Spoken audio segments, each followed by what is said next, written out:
Hello मेरे प्यारे viewers, तो कैसे हो आप? आपने मेरी रियल स्टोरीज़ वाली सीरीज़ को काफ़ी पसंद किया और आज हम एक और सच्ची कहानी लेकर आए हैं जो एड और लॉरेन वॉरेन की सच्ची घटना पर आधारित है और जिस पर कंजूरिंग का तीसरा पार्ट भी बन चुका है, जिसका टाइटल है the Conjuring the devil made me do it. तो चलिए ज़्यादा टाइम ना लेते हुए शुरू करते हैं आज का एपिसोड।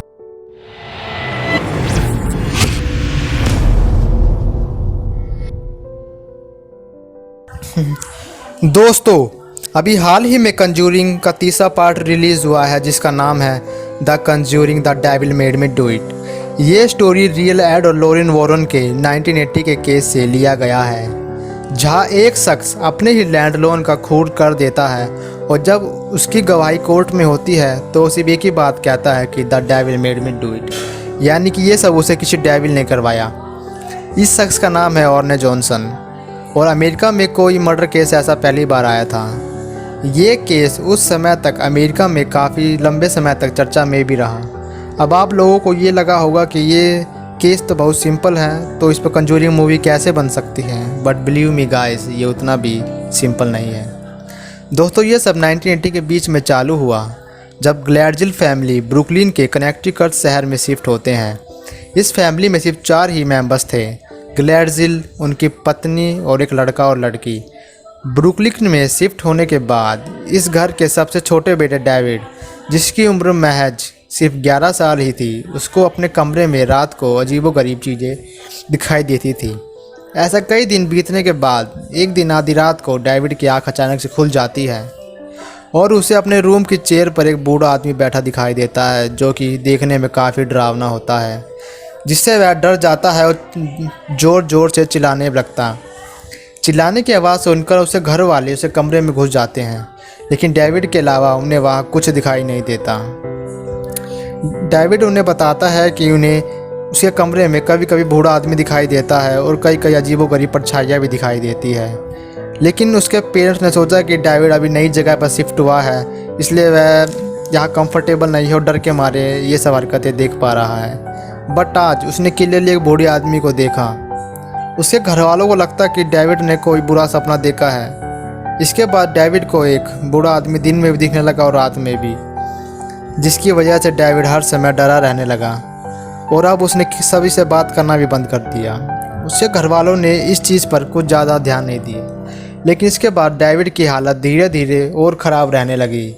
उसके पेरेंट्स ने कई बार डॉक्टरों को भी बुलाया, लेकिन डेविड की हालत में कुछ सुधार नहीं हुआ। फिर उसके पेरेंट्स ने चर्च के फादर से सहायता लेने का विचार किया। फिर फादर ने घर आकर रिचुअल से घर को पवित्र तो कर दिया, बट इसके बाद मामला और ज़्यादा बिगड़ने लगा।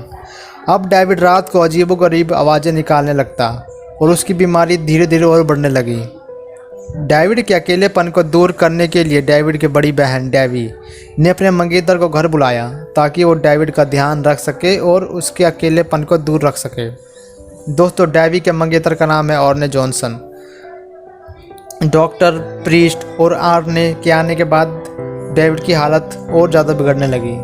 उल्टा चीज़ें और बिगड़ने लग जाती थी बात बात पर। डेविड के माँ बाप ने डेविड की हालत के बारे में डेविड से पूछा तो डेविड ने यही बताया कि वह बूढ़ा आदमी उसे पूरे दिन यहाँ वहाँ दिखाई देता है।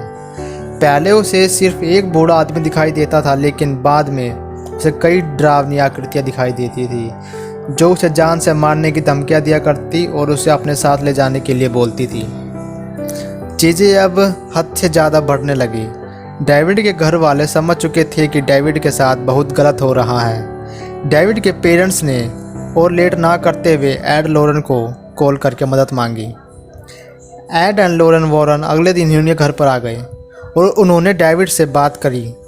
डेविड से बात करने पर उन्हें पता चला कि डेविड के साथ एक काली परछाई रहती है जो उसे कभी अकेला नहीं छोड़ती, और डेविड जब सुबह उठता था तो उसके बदन पर किसी के नोचने खरोचने के निशान भी होते थे। लॉरेन और वॉरेन समझ चुके थे कि डेविड को किसी ने पोजेस कर रखा है। दोस्तों, लॉरेन वॉरेन को और एग्जामिन करने पर पता चला कि डेविड के शरीर पर एक नहीं, 2 नहीं, 3 नहीं, बल्कि पूरे 43, यस दोस्तों, 43 डैमेज का साया था। लॉरेन वॉरेन ने ज़्यादा टाइम ना गवाते हुए पास के चर्च से कुछ प्रीस्ट को बुलाया और एग्जोर्सिज्म की प्रक्रिया शुरू करी। टोटल 3 बार एक्सोर्सिज्म की प्रक्रिया करने के बाद डेविड फाइनली बिल्कुल ठीक हो जाता है। लेकिन इन एक्सोर्सिज्म के दौरान डेविड की बड़ी बहन डेवी के मंगेतर एरने जॉनसन ने कुछ ऐसा किया जो इस पूरी घटना का मूल कारण बना। एक्चुअली वॉरेन द्वारा किया गया एक्सोर्सिज्म काफ़ी समय ले रहा था और डेविड इससे बहुत तकलीफ में चीखने लगा। ये सब देखकर एरने जॉनसन को काफ़ी गुस्सा आया और गुस्से में चीखते हुए उसने डेविड के अंदर बसे हुए बुरे बुरे डेमंस को चुनौती देते हुए ये कहा कि तुम सारे कमज़ोर हो, इसलिए एक बच्चे को सता रहे हो। अगर तुम में हिम्मत है तो मेरे अंदर आके दिखाओ। इस घटना के बाद डेविड की हालत एकदम सही हो गई। फिर डेविड की बहन डेवी ने ऑर्ने को और डेविड को अपने साथ ले जाकर नई जगह पर शिफ्ट करने के लिए सोचा। लेकिन प्रॉब्लम अब यहीं से शुरू हो जाती है। डेविड के ठीक होने के बाद से ही एरनी के बिहेवियर में काफ़ी बदलाव आने लगा और वह चिड़चिड़ा भी हो गया।